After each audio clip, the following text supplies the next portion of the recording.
Gracias, Señor, por tu presencia en medio nuestro, es tan palpable. Te invito a que donde estés ahí puedas sencillamente tomar unos segundos y descansar en su presencia. Que no hagas ahora un pasar de una cosa a otra. Si quieres, extiende tus manos en signo de rendición, de entrega y de recibir de su presencia. Oh, Señor, nuestro corazón te adora.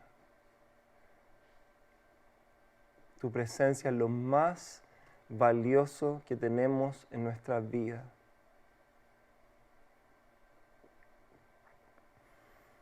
Sin ella seríamos nada, Señor. Sin tu Espíritu Santo estaríamos secos, muertos, Señor.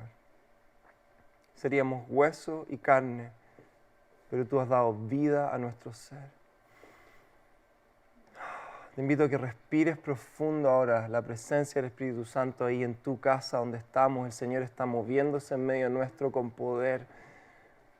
Él es un Dios vivo, vivo, y su aliento, su ruaj sopla sobre nosotros, sobre nuestros huesos, y pone tendones y trae vida a nuestro espíritu. Gracias, Señor.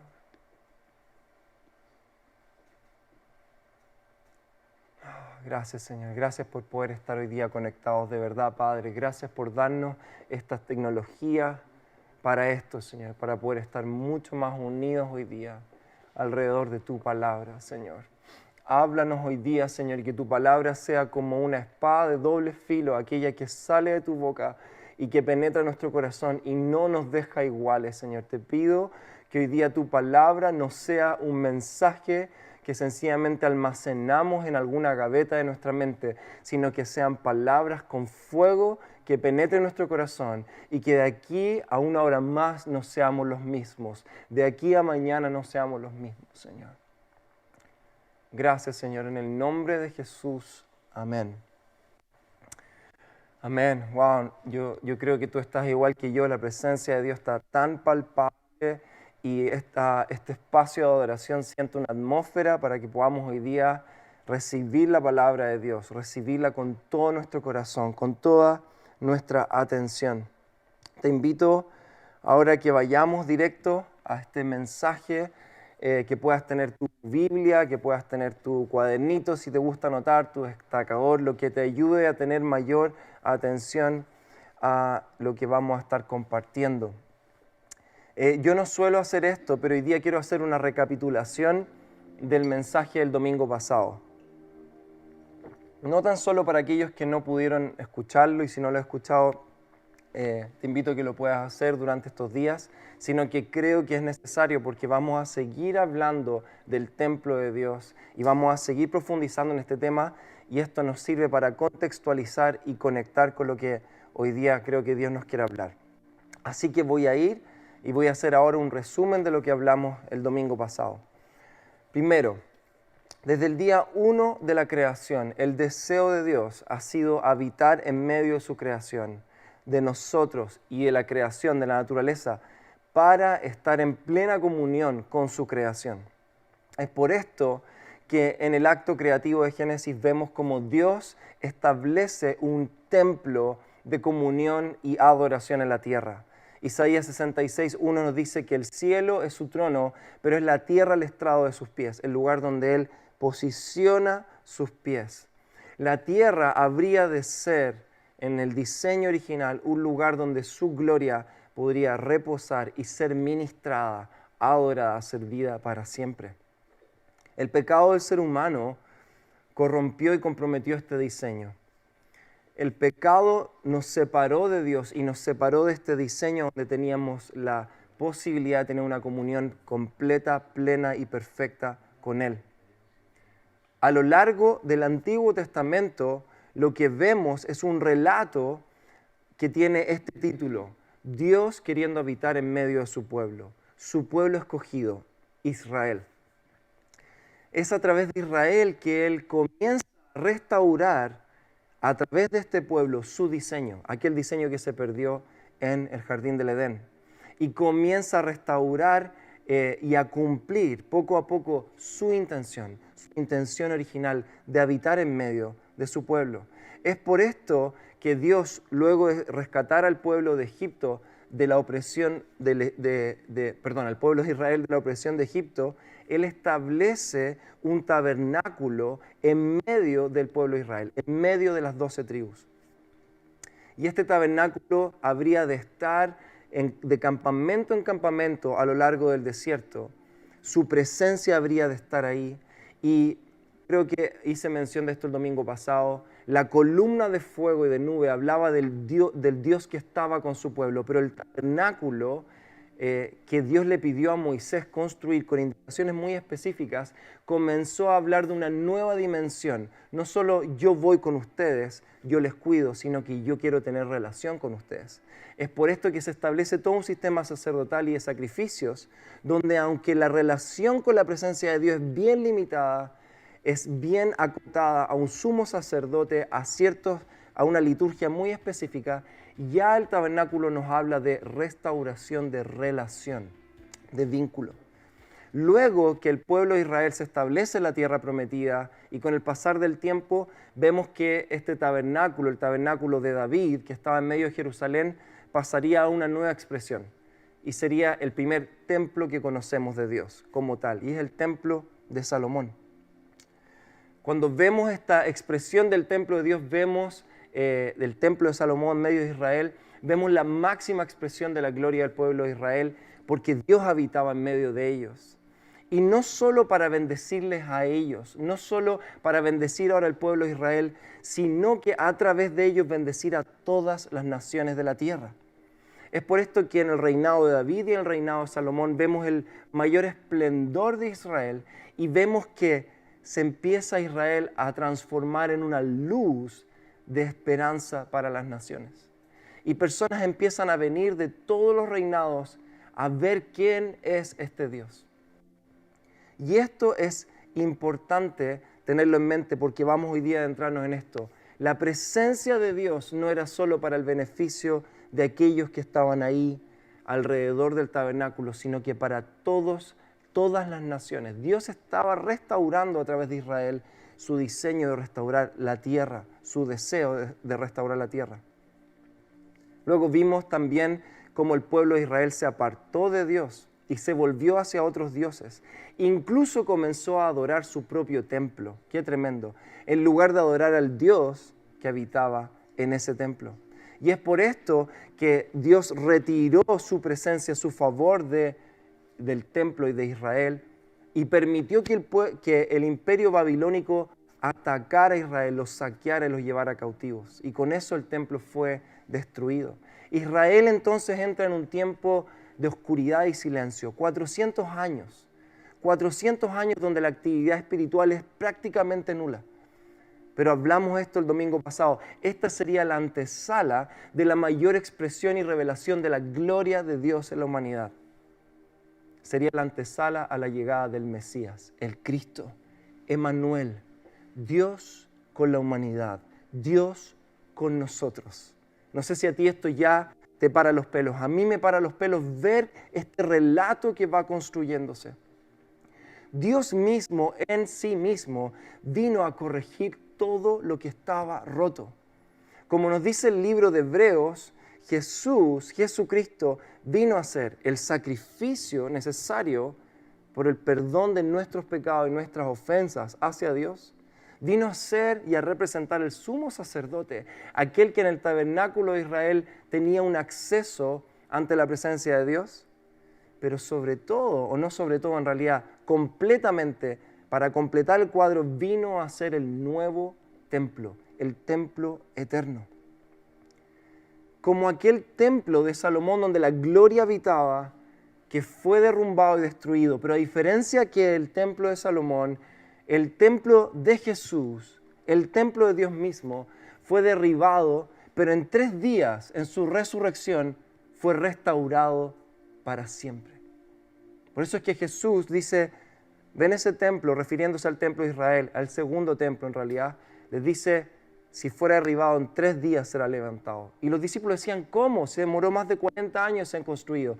Jesús estaba refiriendo a sí mismo. Estaba diciendo, yo vengo a hacer el nuevo templo. No un templo de rocas y estructuras humanas. Yo vengo a hacer el templo. Y este templo en Jesús, en 3 días, se levantó y fue restaurado. Y fue levantado y glorificado. Por esto es que ahora y para siempre, siempre el templo está en Cristo. En Cristo Jesús. En Él habita la plenitud de Dios.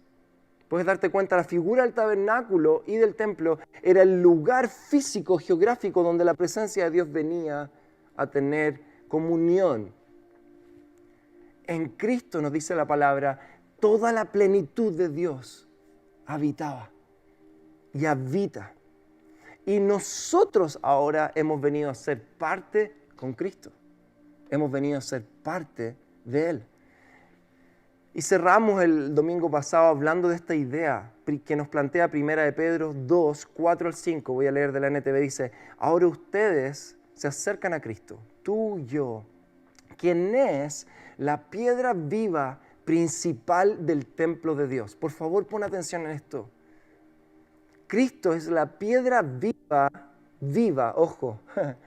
Es una piedra que ya nunca más, no pudo ser sujetada a la muerte. Está viva, nuestro Dios está vivo. Y es la piedra principal del templo de Dios, donde la plenitud de Dios habita. La gente lo rechazó, pero Dios lo eligió para darle gran honra. Y esto es increíble. Y ustedes son las piedras vivas, las piedritas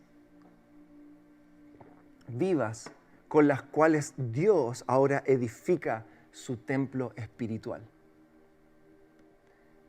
¿Puedes imaginarte esto? Cristo en la cabeza del cuerpo y las partes siendo adheridas y construyendo un templo espiritual, no sujeto a Jerusalén, no sujeto a Santiago de Chile, no sujeto a América Latina. En el mundo se está restaurando el templo de Dios. El templo que fue establecido en perfección en la creación cuando Dios creó el mar, la tierra, los árboles, la creación. Él estaba estableciendo un templo perfecto, sin corrupción. Ahora Dios, a través de vidas, nuestras vidas redimidas, lavadas por la sangre de Cristo, está estableciendo un templo espiritual alrededor de la tierra, reuniendo a personas de toda tribu, toda raza, como dice Apocalipsis. Tú compraste para Dios personas de toda raza, de toda tribu, y las has hecho de ellos un solo reino. Sacerdotes, y ellos reinarán la tierra con Él. En nosotros, que hoy día somos la iglesia, su amada iglesia, Dios ha decidido restaurar el diseño original. A esto también se refiere Pablo cuando habla del misterio que estuvo escondido por siglos y siglos. ¿Cómo preguntaban los profetas? ¿Cómo se preguntaba el pueblo de Israel? ¿Cómo es que Dios restaurará nuevamente el diseño? ¿Cómo es que podremos volver a tener a Dios en medio nuestro? Jamás se imaginaron que sería de esta forma. Nadie vio venir esto. Nadie vio venir que Dios mismo se haría hombre, vendría a habitar en plenitud, sería restaurado, levantado y puesto como la cabeza de la iglesia, la piedra angular del edificio, y toda persona, ya gentiles, judíos, de toda nación, mujeres, hombres, ricos y pobres, vendrían a ser añadidos a Él para construir algo que ya no tiene fecha de vencimiento, que ya no está limitado a un espacio físico, que ya no está limitado a un idioma, a una cultura. Vendría a construir una iglesia hermosa, global. ¿Puedes ver esto? Y en esto sus 2 mayores anhelos serían cumplidos. El primero, habitar en medio de nosotros. Cuando estamos juntos, la presencia de Dios está en medio de nosotros.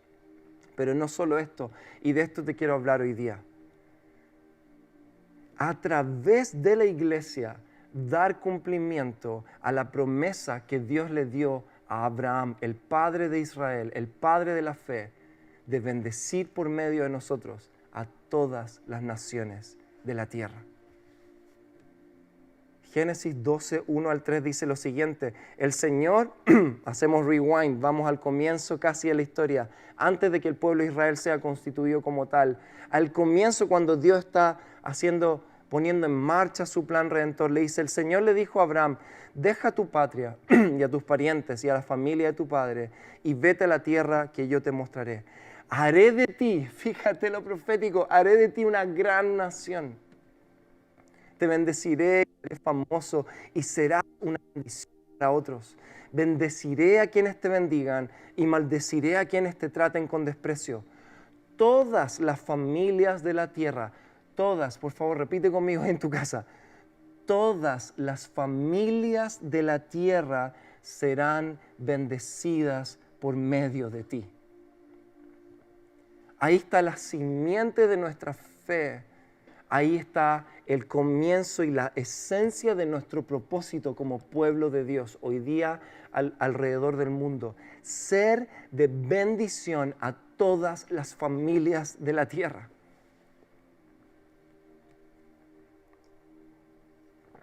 Quiero profundizar un poco hoy día y reflexionar, traer una breve reflexión respecto a lo que es la iglesia. ¿Qué es la iglesia? ¿Te has preguntado esto? ¿Qué es la iglesia? La palabra iglesia en griego, que es el idioma en el cual fue escrito principalmente todo el Nuevo Testamento, la palabra en griego es eclesía. ¿Ya? Y la eclesía era la principal asamblea griega donde se llamaba a los gobernantes, los legisladores, llamaban al pueblo, a personas comunes y corrientes, a ser parte de un proceso de diálogo y de generar nuevas leyes, nuevos estatutos para la nación. Era una asamblea abierta. Eso era la eclesía para los griegos. Y es por esto que en el Nuevo Testamento, que esta palabra se usa más de 100 veces, creo que más o menos 110, 120 veces a lo largo del Nuevo Testamento, principalmente Pablo en sus cartas ocupa esta palabra. Por eso es que el apóstol y los apóstoles usan esta palabra, porque nuevamente, y muchas veces pasa esto, el griego queda corto para el concepto grueso, pero ocuparon esto porque hacía sentido este concepto de que ahora íbamos a hacer una asamblea, pero no una asamblea política, sino que como discípulos íbamos a ser reunidos, convocados para tener una asamblea de discípulos de Cristo, donde las personas eran llamadas a venir, a reunirse, a tener comunión, a compartir a Jesús, compartir nuestra parte con Él, a estar unos con otros. Sin embargo, quiero decirte esto, y esto es una reflexión personal, hablo a título completamente personal. Yo creo que la iglesia no es tan solo una convocatoria. La iglesia no es tan solo una reunión, esto que estamos haciendo ahora, donde los cristianos nos juntamos y nos ponemos de acuerdo en algunas ideas. La iglesia es mucho, mucho más que eso. La intención original de Jesús respecto a la iglesia, que es bastante amplia, quiero traer algunas ideas. Jesús ocupó tan solo 2 veces la palabra iglesia en todos sus relatos. Una, en Mateo 16, cuando tiene esta conversación con los discípulos y les pregunta, ¿quién dicen las personas que soy yo? Y luego, Pedro, como siempre, toma la iniciativa y le dice, tú eres el Hijo de Dios. Y Jesús mira a Simón en ese momento y le dice, esto te lo ha revelado mi Padre. Y cambia su nombre a Pedro, ¿verdad? Y en este momento Jesús le dice a Pedro, sobre esta revelación mi iglesia será construida. Así que lo que podemos ver acá es lo primero y lo esencial de la iglesia para Jesús. La iglesia habría de ser construida sobre el fundamento de la revelación de Cristo. De Cristo. Desde ahí nace la iglesia, de la revelación de quién es Él. Luego vemos un par de capítulos después, en Mateo 18, donde Jesús ocupa nuevamente la palabra iglesia, pero ya no en un contexto individual, en un diálogo con uno de sus discípulos, sino que en un contexto de comunidad. Y no sé si te has dado cuenta, pero donde hay comunidad, y donde hay amor, y donde hay vida, hay conflictos. Así que a mí me encanta porque Mateo 18 es Jesús hablándonos de la iglesia en el contexto de un conflicto relacional. No sé si te ha pasado, no sé si alguna vez has tenido algún conflicto relacional en la iglesia. Bueno, probablemente es porque estás viviendo lo que la iglesia es. Donde hay familia, cosas pasan. Y Jesús da todo un sistema para confrontar de manera sana este conflicto y traer resolución. Pero luego termina este pasaje diciendo esto. También les digo lo siguiente, si 2 de ustedes, 2, no cientos, no miles, 2 de ustedes se ponen de acuerdo aquí en la tierra con respecto a cualquier cosa que pidan, mi Padre que está en el cielo la hará. Pues donde se reúnen, y a mí esto me fascina, donde se reúnen 2 o 3 en mi nombre, yo estoy allí entre ustedes. Yo sé que muchos de nosotros conocemos este pasaje, pero en el contexto general de lo que te he hablado, puedes ver cómo la intención y el deseo de Dios siempre es habitar en medio nuestro. Y creo que a veces pasamos en alto esto y decimos, voy a la iglesia, voy a un grupo de conexión, voy a juntar con alguien. Pero nos damos cuenta de que somos parte del cumplimiento de este misterio de restauración, donde tú y yo, 2 o 3, cuando estamos en unidad, en acuerdo, Dios está en medio nuestro. Sin embargo, y aquí quiero ir aterrizando en lo que hoy día creo que Dios quiere agregar a esto. Sin embargo, la iglesia que Jesús pensó no solo sería un lugar de revelación, Mateo 16, no solo sería un lugar de comunidad, Mateo 18, donde su presencia habría de manifestarse, y no solo sería un lugar donde cuando cualquier cosa que pedimos, Él viene y responde, o sea, un lugar de poder, sino que la iglesia sería un lugar de envío, de envío. Te estoy pintando un cuadro, no de la visión griega de lo que es la iglesia, porque mi teoría es que esta eclesía, que era solo una convocatoria, fue lo que tiñó nuestra mentalidad y por esto es que la iglesia evolucionó a ser solamente esto, una reunión y un edificio. Jesús nunca pensó en eso. Y no estoy hablando, ojo, digo al tiro, no estoy hablando en contra de las reuniones ni en contra de los edificios. Gracias, Señor, por las reuniones, gracias, Señor, por los edificios. Pero lo que Jesús habló de la iglesia, te das cuenta que no tiene nada que ver con juntémonos nomás y aquí estamos apretaditos. Habló de revelación, Mateo 16, habló de comunión y amor fraternal, poder en el acuerdo, Mateo 18 y Mateo 28, el clímax de la idea de Jesús para la iglesia. Y por favor, quiero que todos pongan atención en esto. Mateo 28, 16 dice, entonces, quiero que te fijes en estos 2 aspectos de la moneda. Entonces los 11 discípulos, porque ya no estaba Judas, salieron hacia Galilea y se dirigieron al monte que Jesús le había indicado. Cuando vieron a Jesús, lo adoraron, pero algunos de ellos dudaban. Estos 2 primeros versículos de la Gran Comisión nos hablan de la dimensión de la eclesía, de la asamblea. Jesús les dijo, encuéntrenme ahí. Y los discípulos fueron y se reunieron, fueron reunidos, convocados a un espacio. Y cuando se encontraron con Jesús, revelación, y tuvieron comunión unos con los otros, lo adoraron. Lo que tanto amamos hacer. Lo que tanto amamos hacer cuando nos reunimos en el Marriott. Lo que tanto amamos hacer cuando tomamos una guitarra y adoramos. Porque cuando nos encontramos con Jesús tenemos que adorarle. Y el comienzo de la Gran Comisión es esto. Una vez escuché a un teólogo diciendo, esto es lo esencial, porque todo nace de ese espacio de reverencia y adoración. Pero continúa esto. Iglesia, David, me hablo a mí mismo, esto continúa, la Gran Comisión no queda ahí. Versículo 18, Jesús se acercó y dijo a sus discípulos, se me ha dado toda autoridad en el cielo y la tierra, por lo tanto, subraya esta palabra, vayan, vayan, vayan. Yo escucho al Espíritu decir hoy día, anda, vayan y hagan discípulos de todas las naciones, bautizándolos en nombre del Padre, del Hijo y del Espíritu Santo. Y enseñen a los nuevos discípulos a obedecer todos los mandatos que les he dado. Y tengan por seguro esto, que estoy con ustedes siempre hasta el fin de los tiempos. ¿Cuánto hemos olvidado esto? ¿Cuánto yo lo he olvidado? ¿En qué momento la iglesia que Jesús pensó se volvió tan solo un lugar de encuentro, un monte donde le adoramos? ¿En qué momento la iglesia se volvió un edificio? Me pregunto yo. Habría que estudiar la historia bien. ¿En qué momento la iglesia se transformó cemento y piedra? Si lo que Él vino a hacer fue hacer un templo que no depende de piedra y cemento. Lo que Él vino a hacer fue ser traspasado para que su cuerpo, el templo, fuera restaurado eternamente.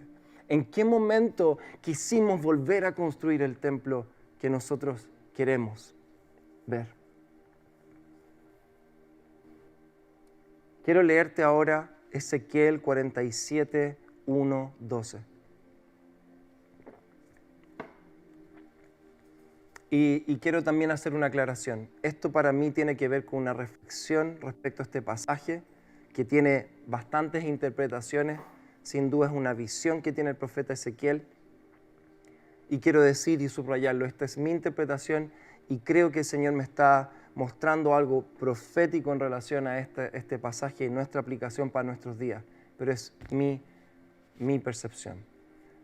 Dice el profeta Ezequiel, dice, mi visión, el hombre me llevó nuevamente a la entrada del templo. Se refería a este hombre que era como un ángel que tenía una vara para medir y le dio un tour a Ezequiel del templo.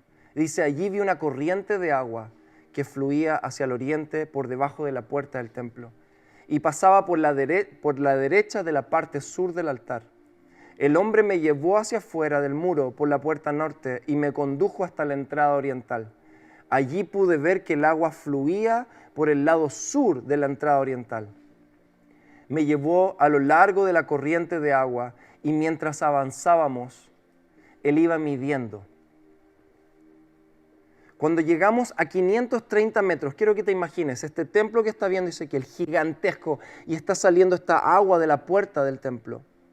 Y él va midiendo, este hombre va midiendo con una vara la profundidad del río en la medida en que se van alejando del río, del templo, perdón. Dice, me llevó a lo largo de la corriente del agua y mientras avanzábamos, él iba midiendo. Cuando llegamos a 530 metros, me llevó a través de la corriente. El agua me llegaba a los tobillos. No puedo mostrarle mis tobillos, pero ustedes saben dónde están los tobillos. Midió otros 530 metros más allá. Y una vez más me llevó a través de la corriente. Esta vez el agua me llegaba a las rodillas.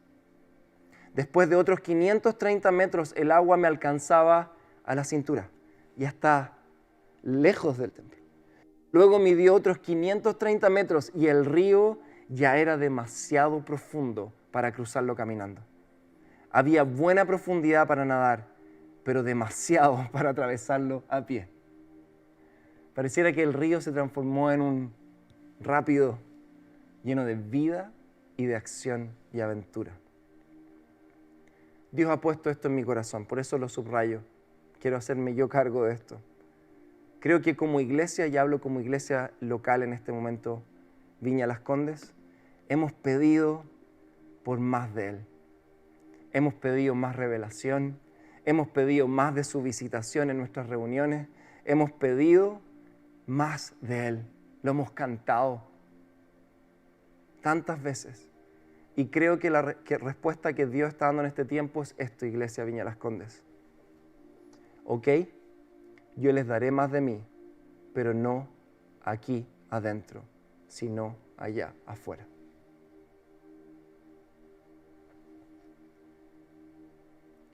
Su gloria ya ha llenado el templo. Y si queremos más, tendremos que ir con Él donde el río de su espíritu nos lleve. Porque aquí ya no cabe más. Y esta gloria quiere romper las vasijas y chorrearse a la tierra y a las naciones. Como Iglesia Viña Las Condes tenemos un depósito de 22 años, de centenares de enseñanzas tremendas, de sana doctrina, decenas de palabras proféticas y reiteradas visitaciones de su presencia. Mañanas y tardes completas en las que hemos estado postrados en su presencia sin poder movernos. Iglesia, es tiempo de usar el depósito. Me voy a poner gringo. It's game time. Parte recién el partido ahora. Para este tiempo Dios nos ha preparado. ¿Cómo sabremos que Dios nos ha preparado? Cuando estemos cruzando el río, cuando estemos viviendo situaciones incómodas, completamente nuevas, desafiantes. A todos nos gusta meter las patitas al lado del río. No muchos están dispuestos a agarrar un kayak y navegar un rápido. Pero cuando estés ahí, en medio de una aventura y una situación, te darás cuenta de que hay herramientas, dones y un depósito en ti que te permiten navegar esas aguas sin ahogarte. Tenemos todo lo que necesitamos para extender su reino, porque sobre todas las cosas le tenemos a Él. Continúo con el versículo 6. Me preguntó, hijo de hombre, ¿has estado observando? Después me llevó de regreso por la orilla del río. ¿Te estás imaginando ahora Ezequiel caminando por el río de vuelta? Y al volver me sorprendió ver muchos árboles que crecían a ambos lados del río. Quiero que te imagines, usa tu imaginación. A ambos lados del río habían árboles. Entonces me dijo, este río fluye hacia el oriente, atravesando el desierto y desemboca en el valle del Mar Muerto. Esta corriente hará que las aguas saladas del Mar Muerto se vuelvan puras y dulces. Vivirán cantidad de criaturas vivientes por donde llegue el agua de este río. Abundarán los peces en el Mar Muerto, pues sus aguas se volverán dulces. Florecerá la vida a donde llegue esta agua. Habrá pescadores a lo largo de las costas del Mar Muerto, desde Engadi hasta Englaim. Toda la costa estará cubierta de redes secándose al sol. El Mar Muerto, ¿tú sabes por qué el Mar Muerto se llama Mar Muerto? Sí, eso, porque está muerto. Si hay un lugar en la tierra que está muerto, es el Mar Muerto. Nunca en otro lugar del planeta probablemente, a no ser que aquí un salar, algún fenómeno, pero de esa magnitud haya tanta agua donde debería haber tanta vida, pero hay muerte. No sé si tú ves muerto hoy día a tu alrededor. No sé si ves cómo la creación gime por vida. Y si el Mar Muerto se llenará de toda clase de peces. ¿Te imaginas hoy día un pez en el Mar Muerto? Yo no. Hay que tener fe, hay que tener visión para imaginarse eso. Igual que el Mediterráneo. Pero los pantanos, ojo, y los ciénagas no se purificarán, quedarán salados. Habrán espacios que no se purificarán. Y esa es la realidad.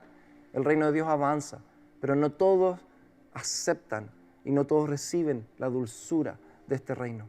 A ambas orillas del río crecerá toda clase de árboles frutales. Sus hojas nunca se marchitarán ni caerán, y sus ramas siempre tendrán fruto. Cada mes darán una nueva cosecha, pues se riegan con el agua del río que fluye del templo. Los frutos servirán para comer y las hojas se usarán para sanar. Yo no sé si tú ves hoy día nuestra nación y ves el dolor que hay, y ves la oscuridad que hay, y ves cuánto necesita sanidad. Y con esto voy terminando. Nuevamente, esta opinión vertida es de mi completa responsabilidad. Pero creo, y en esto me involucro en primera responsabilidad, creo que muchas veces hemos hecho de nuestra prioridad como iglesia, como eclesía, hacer florecer nuestra casa, pero no hacer florecer la tierra, nuestras ciudades.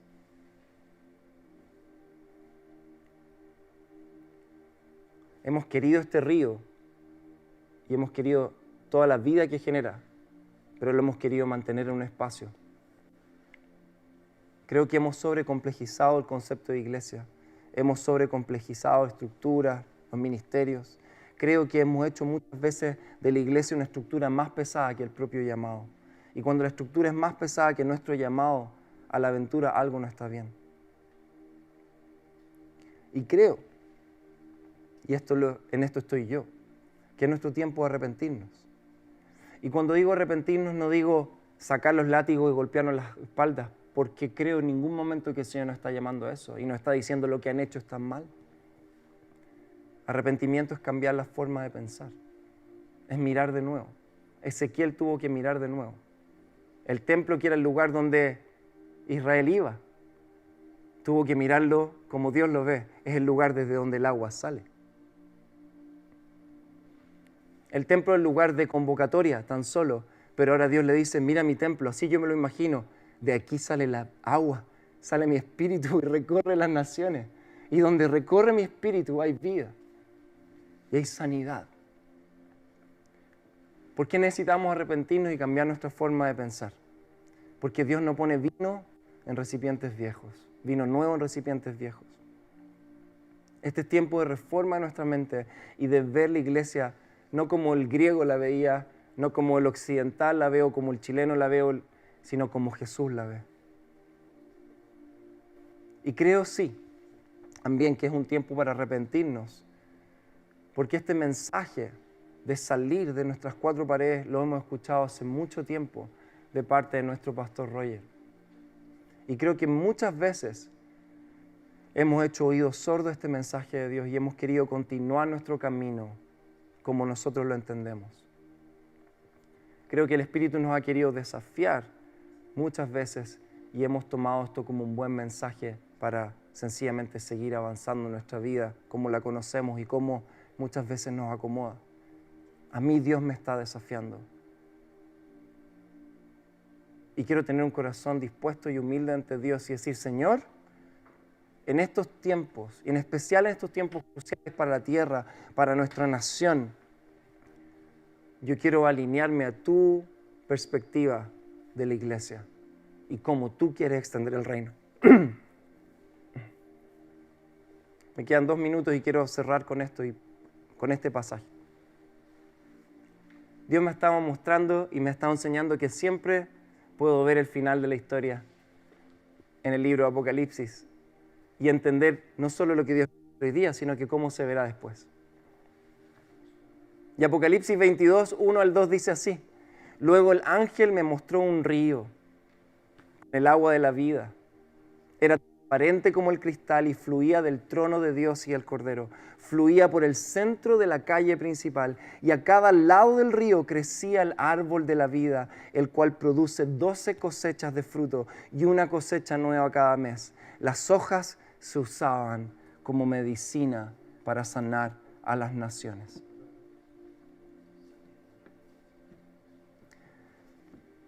Quiero invitarte a que oremos.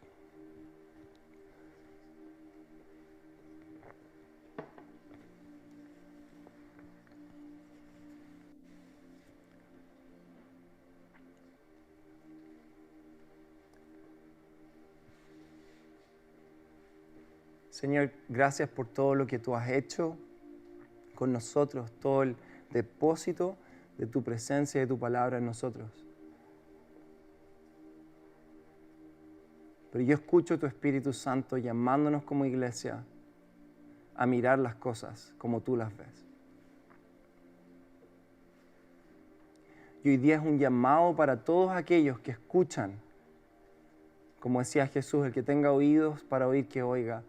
Es un llamado a todos los que hoy día escuchan en su corazón.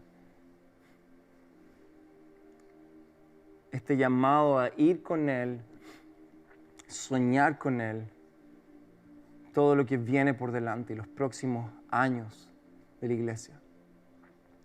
Señor, aunque no sepamos bien lo que viene, queremos que encuentres en nosotros un corazón dispuesto a decir sí, sí a tu manera, sí a lo que tú quieres hacer con nosotros.